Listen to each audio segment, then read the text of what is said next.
आज मी तुमच्यासोबत शेअर करणार आहे रागी पॉरेजची रेसिपी।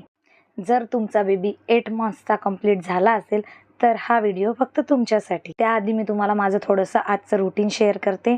मी सर्वांना दूध करून गार्गीला तिच्या पप्पांना आणि आम्ही दूध घेऊन घेतलं। त्याच्यानंतर माझं एक फ्लिपकार्टचं पार्सल आज रिसीव झालं। चला तर बघूया काय आहे आजच्या पार्सलमध्ये। तसं तर पार्सल कालच रिसीव झालं पण ओपन करायला वेळ मिळालाच नाही। तर बघा, ही अशी व्हाईट कलरची मी एक सॅन्डल ऑर्डर केलेली आहे, जी मला एका ड्रेसवर मॅच करायची होती। सो मला तर ही आवडली। ज्या ड्रेससाठी मी ही मागवली आहे, मी तो ड्रेस वेअर केल्यानंतर नक्की तुमच्यासोबत शेअर करेल।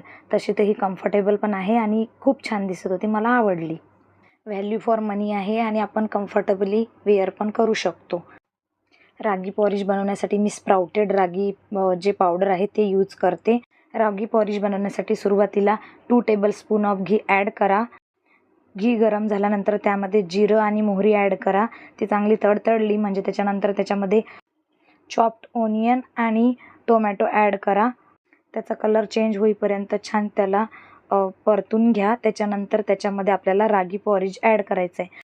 2 स्कूप ॲड करायचे आहेत रागी पॉरिजचे आणि त्याला छान भाजून घ्यायचं आहे।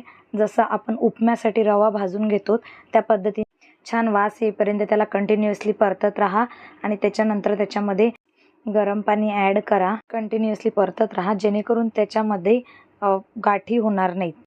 आपल्याला समजलं की एकजीव झालेला आहे, त्यानंतर त्याला लो फ्लेमवरती 2 ते 3 मिनटं छान होऊ द्यायचं।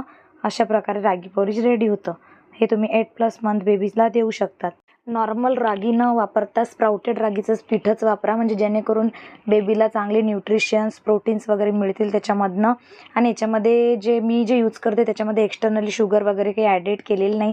हे बेबीसाठी सेफ आहे आणि याने बेबीचं वेट गेन पण होतं आणि सर्व न्यूट्रिशन्स आणि प्रोटीन्सच्या ज्या रिक्वायरमेंट आहेत त्या कंप्लीट होतात। चवीपुरतं मीठ ॲड करून थोड्या वेळासाठी 2 मिनिटासाठी मंद आचेवर त्याला होऊ द्या।